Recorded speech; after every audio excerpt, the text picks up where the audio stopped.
Hurricane Ike was not too kind to many residents in Orange County. The flooding was the worst the area had ever seen. And for first responders, not only did they have to stay behind, they also had to risk their lives to rescue others. A lack of proper protection for first responders was the motivation behind the Orange County Convention and Expo Center. Hurricane Ike makes landfall in Galveston on September 13, 2008 at 2:10 in the morning. The Texas coastline has been taking a beating since the previous day, and the barrage only continues. The seawall is doing everything it can to protect the city of Galveston, as it has done in many storms before. Unfortunately, not all coastal areas are subjected to this kind of protection. The Bolivar Peninsula is nothing more than a war zone. One structure remains standing amongst total devastation in Gilchrist. Further up the coast, Bridge City is now basically part of Sabine Lake. Residents are stunned. Many do the only thing they can to escape the flooding, climb higher, and wait to be rescued. Kirk Rockefort has been the mayor of Bridge City since 2006. He was not there when the storm struck, but when he returned, the severity of the situation was made quite apparent. It was pretty surreal, to say the least, when we came into town and seeing the water.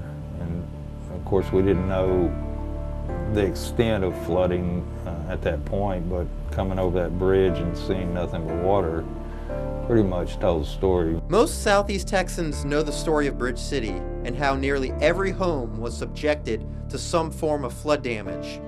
Now let's look at what the Road to Recovery has done for Orange County. Here we introduce you to the Orange County Convention and Expo Center. This 57,000 square foot facility was constructed with federal funds that were designated to assist in post-Hurricane Ike development. Orange County Convention and Expo Center has been going on for about 3 years now. It's actually been going on, the planning and designs and stuff has actually been going on quite a bit longer than that. But it was funded about 3 years ago. We were able to complete construction and got the county offices that are going to live here, got them moved in. Now, while the facility houses an expo center and several government offices, including the Department of Emergency Management, it also doubles as a storm shelter for first responders. It has been built with the purpose in mind of being a shelter of last resort for the first responders, an operations center, a place to stage equipment, and then, of course, by day, it's an event center. It actually stays very busy over there. In the event of an emergency, a track system can instantly divide the expo center into 12 smaller rooms. There is a fully operational kitchen capable of serving 5,000 meals and a smaller warming kitchen for smaller meals.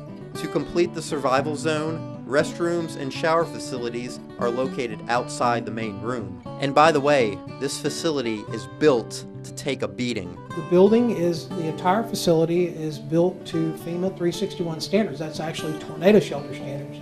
So that means this facility can withstand winds as strong as 200 miles per hour. That is equivalent to an EF5 tornado. Even the windows have been tested against flying 2x4s. Now these windows are built to endure debris flying at 140 miles per hour. Yeah, that's pretty durable.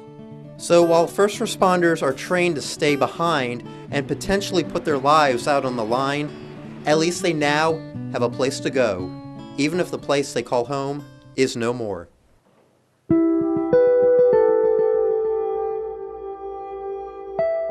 It has now been a couple of years since Southeast Texas was last impacted by a hurricane.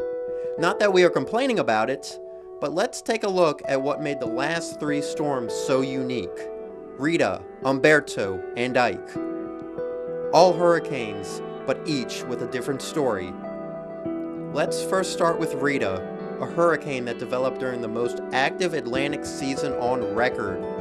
One of 28 storms to form in 2005, Rita strengthened to a Category 5 hurricane while in the central Gulf of Mexico. Hurricane hunters recorded a central pressure of 895 millibars, making Rita the 4th most intense tropical cyclone in Atlantic history. Now, Rita did weaken to a Category 3 hurricane upon landfall near Johnson's Bayou, Louisiana. However, the damage was still done. Southeast Texas experienced one of the worst power outages in history as wind gusts of nearly 100 miles per hour littered the area with downed trees and power lines. Some residents were without power for nearly 2 weeks, and it didn't help that afternoon temperatures were in the 90s. Nearly 2 years after Rita, Humberto made a quick appearance. Literally. Humberto went from a tropical depression to a Category 1 hurricane within 24 hours. No Atlantic hurricane has ever intensified that quickly prior to landfall. Finally, in 2008, Ike taught us a lot about the power of water. You would figure a landfall on Galveston Island would limit the impact here in Southeast Texas, but the sheer size of Ike proved otherwise. At one point, the cloud shield was so large it encompassed the entire Gulf of Mexico. A larger storm means the overall wind field will be greater. The main reason Ike produced such an enormous storm surge was because it made landfall to our south. The counterclockwise motion of the hurricane forced Gulf waters into the coast. On the contrary, since Hurricane Rita made landfall in Louisiana, the wind flow came from the north, essentially forcing water away from the coast. Some storms are different. Hurricane Rita for Southeast Texas was more of a low-end storm surge threat for people down at the coast, but it was a huge wind event. Whereas Ike was obviously both a big wind event as well as surge event. These 3 storms taught us a valuable lesson: to never underestimate the unique nature of hurricanes. Like people, they all have different personalities. This again emphasizes the importance of preparing the same way every single hurricane season. When we return, your First Alert Storm Team has additional life-saving resources you need this hurricane season. Hurricane Horizons 2014, brought to you by Education First Federal Credit Union, Exogen Health and Fitness Club, Family Fun Fitness, FastFit, and Christus Hospital, St. Elizabeth and St. Mary.